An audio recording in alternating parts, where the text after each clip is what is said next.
بسم اللہ الرحمن الرحیم۔ شروع کرتا ہوں اللہ کے نام سے جو نہایت مہربان اور رحم والا ہے۔ نعمان بن منظر نامی عرب کا ایک بادشاہ تھا جس نے سال میں 2 دن مقرر کیے ہوئے تھے کہ ایک دن لوگوں میں سے جو اس سے پہلے ملتا تھا اسے انعام و اکرام سے نوازتا، اور ایک دن ایسا تھا کہ جو اس دن اسے پہلے ملتا تھا وہ اسے قتل کرا دیتا۔ قبیلہ طے کا ایک شخص فقر و فاقہ سے تنگ آ کر باہر نکلا تو اس کا سامنا نعمان بن منظر سے اسی روز ہو گیا جس میں وہ پہلے ملنے والے کو قتل کرا دیا کرتا تھا، اور یہ اس سے ملنے والا پہلا شخص تھا۔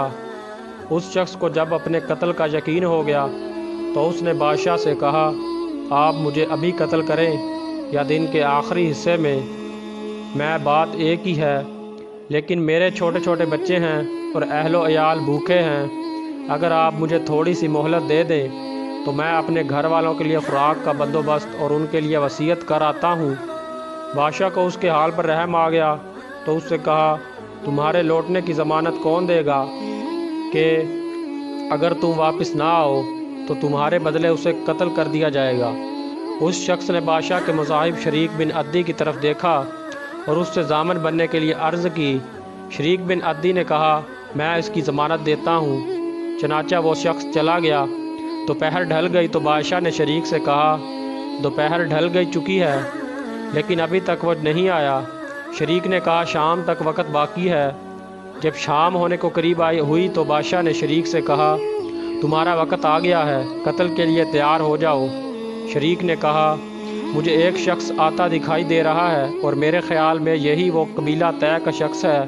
اگر یہ وہ شخص نہ ہوا تو آپ مجھے قتل کر سکتے ہیں۔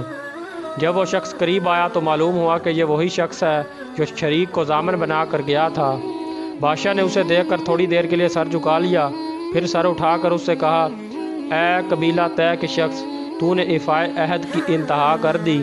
اور شریک سے کہا، اے شریک، تو نے احسان و مروت کی انتہا کر دی۔ میں آج سے تم دونوں کی وجہ سے قتل کرنے والے دن کو ختم کرتا ہوں۔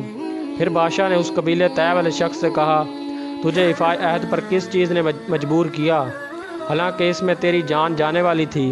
اس نے کہا، ایفائے عہد میرا دین ہے اور جس میں ایفائے عہد نہ ہو اس کا کوئی دین نہیں۔ یہ سن کر بادشاہ نے اسے انعام و اکرام سے نوازا اور اسے باعزت اس کے گھر والوں کی طرف لوٹا دیا۔